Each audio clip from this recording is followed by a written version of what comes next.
दोनों के साथ हुआ क्या? सीमा पाकिस्तान की नागरिक, अंजू भारत की नागरिक। सीमा अवैध रूप से दरअसल भारत आई थी, अंजू वीजा लेकर पाकिस्तान पहुंची है, इसलिए वहां की एजेंसियां परेशान नहीं कर रही। सीमा पाक वापस नहीं जाना चाहती है, अंजू 20 अगस्त तक भारत लौट आएगी। सीमा ने धर्म अपना लिया है, हिंदू धर्म परिवर्तन कर लिया, अंजू हलफनामे में मुस्लिम धर्म कबूल कर लिया।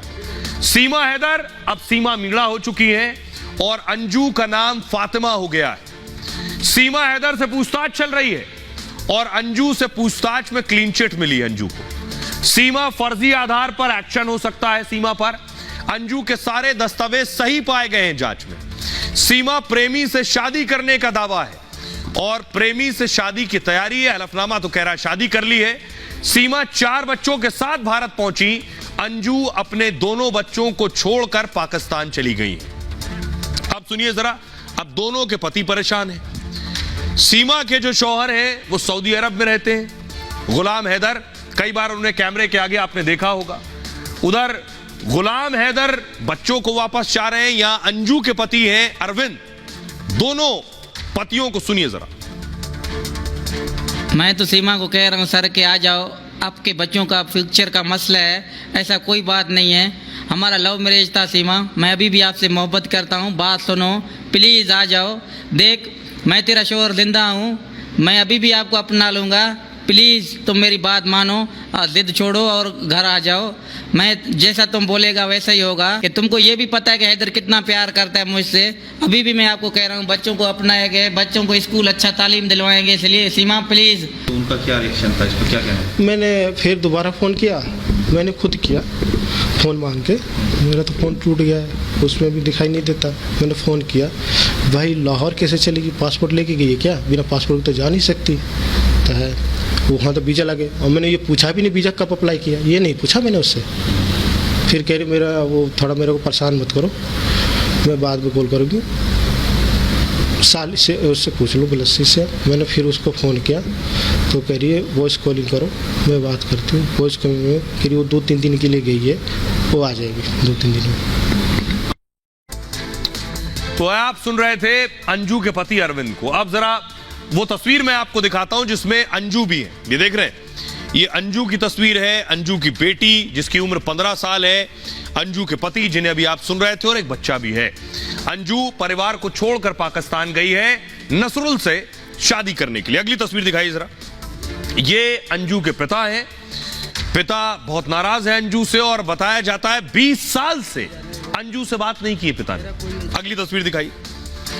ये है अंजू का घर, फुल स्क्रीन लीजिए जरा। ये अंजू का घर है जहां अंजू रहती थी अब तक। ये जो तस्वीर आप देख रहे हैं, ये तस्वीर अंजू और अरविंद के घर की है, और ये राजस्थान के अलवर का घर है। अलवर के भिवाड़ी में अंजू अरविंद के साथ रहती थी। अब मैं आपको दिखाता हूं कि दरअसल अब फातिमा बन गई है अंजू, और घर वाले क्या कह रहे हैं अंजू के।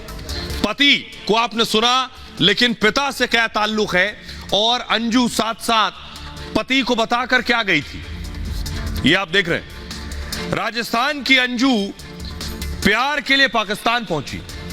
21 जुलाई को वाघा अटारी बॉर्डर से पाकिस्तान में दाखिल हो गई। फिर अंजू अपने कथित प्रेमी नसरुल्लाह के घर पहुंच गई।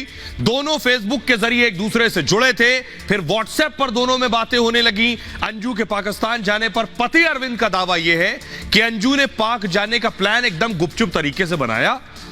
पाकिस्तान जाने की जानकारी परिवार को नहीं दी। पति से कहा कि सहेली के पास जा रही हूं, जयपुर जा रही हूं सहेली से मिलने। मीडिया से पता है चला कि अंजू पाकिस्तान पहुंच गई।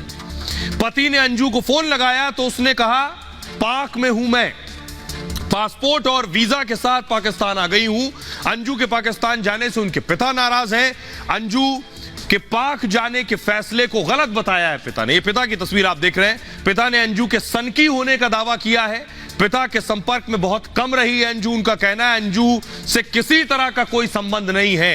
अंजू के पड़ोसी भी उसके पाक जाने से हैरान हैं। और सुनिए जरा अंजू के पिता गया प्रसाद साहब बेटी के पाकिस्तान जाने पर क्या कुछ कह रहे हैं। बेटी को तो 20 साल पहले मैंने मैरिज कर दिया, तो बेटी जाने वो दामाद जाने। मेरा कोई उनसे संबंध नहीं है। अलवर में किया, वो भिवाड़ी में किया था शादी, और काफ़ी समय हो गया, मेरे ख्याल से 20 साल हो गया है। हाँ जी। टेकनपुर कब से नहीं आए हो? टेकनपुर से मेरे ख्याल से मैं बुलाती नहीं, मैं कोई संपर्क नहीं रखता हूँ उससे। वो सन की टाइप की लड़की, सन की टाइप की लड़की है, कुछ उससे मेंटली डिस्टर्ब है वो लड़की, मैं बता दूँ।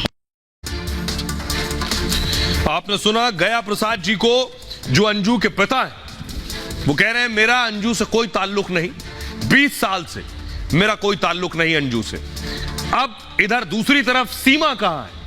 सीमा के मामले में आईबी की एंट्री हो गई है।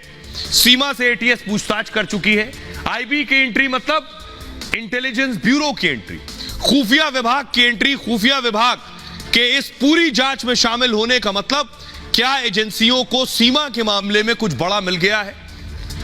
अब एजेंसियां क्या जांच कर रही हैं, यह मैं आपको बताने जा रहा हूं कि आईबी इस मामले में अब इन्वेस्टिगेट कर रही है। एटीएस के बाद आईबी के रडार पर है सीमा इस वक्त। पाकिस्तानी सीमा से अब आईबी पूछताछ करेगी, यानी इंटेलिजेंस ब्यूरो। एटीएस ने फिर सीमा को हिरासत में लिया है। सीमा के साथ ही सचिन को भी एटीएस ले गई। आईबी यानी इंटेलिजेंस ब्यूरो भारत की खुफिया एजेंसी है, देश की आंतरिक सुरक्षा के लिए काम करती है। आईबी आतंकवाद विरोधी खुफिया इनपुट जुटाती है। सीमा के मामले में अब आईबी की एंट्री हो चुकी है। ऐसे में सीमा की संदिग्धता पर सवाल उठ रहे हैं। इससे पहले भी सचिन सीमा से पूछताछ कर चुकी है। एटीएस, पुलिस और आईबी। एटीएस ने सीमा और सचिन को खतरा बताया। खतरे को लेकर सीमा सचिन को सेफ हाउस भेजा गया था। हालांकि इसके बाद दोनों को एटीएस ने छोड़ दिया था। सीमा के जवाबों पर जांच एजेंसी को शक है। सीमा के दस्तावेज जांच के लिए उच्चायोग भेज दिए गए हैं, और इसके अलावा सीमा को फोन की उसके जांच हो रही है। फॉरेंसिक लैब में सीमा के फोन की जांच चल रही है। ऐसे में सीमा